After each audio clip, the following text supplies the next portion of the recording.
An entire civilization disappeared. No final battle. No epidemic. No burned cities. Historians searched for signs of violence and found none. What remained was something far more disturbing. Silence.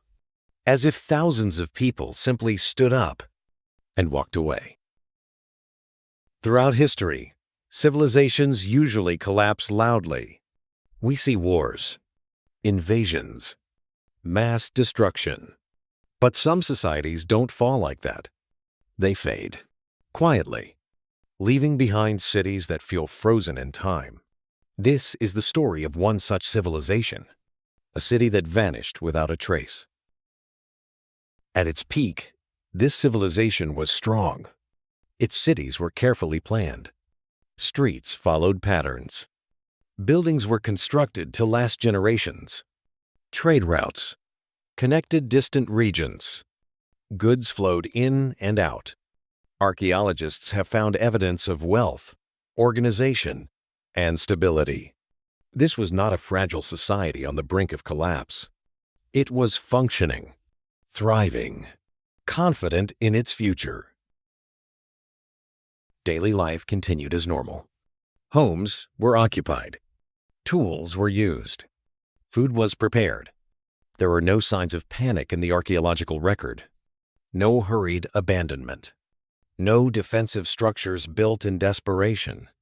Everything suggests routine. And that is what makes this story unsettling.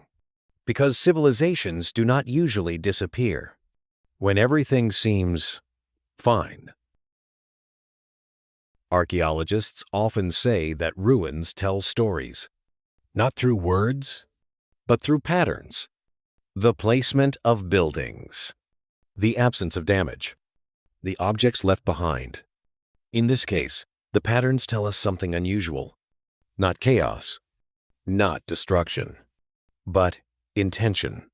Whatever happened here was not sudden panic. It was a decision. Many explanations have been proposed. Climate change, economic decline, political instability. Each theory explains part of the story, but not all of it. Climate disasters leave mass graves. Wars leave destruction. Here, we find neither. Instead, we find empty streets, intact homes, and a city that looks as if it was simply left behind. Some historians believe the population left gradually, not all at once, not in fear.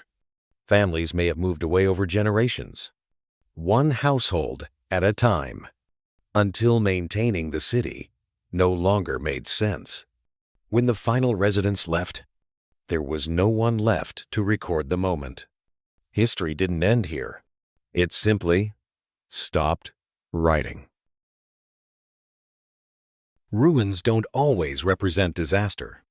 Sometimes they represent choices, a decision to leave, a decision to start somewhere else, and a decision that time eventually erased. We often imagine the end of civilizations as dramatic and violent, but history suggests something more unsettling. Some societies don't fall. They fade, leaving behind silence and questions that may never be answered.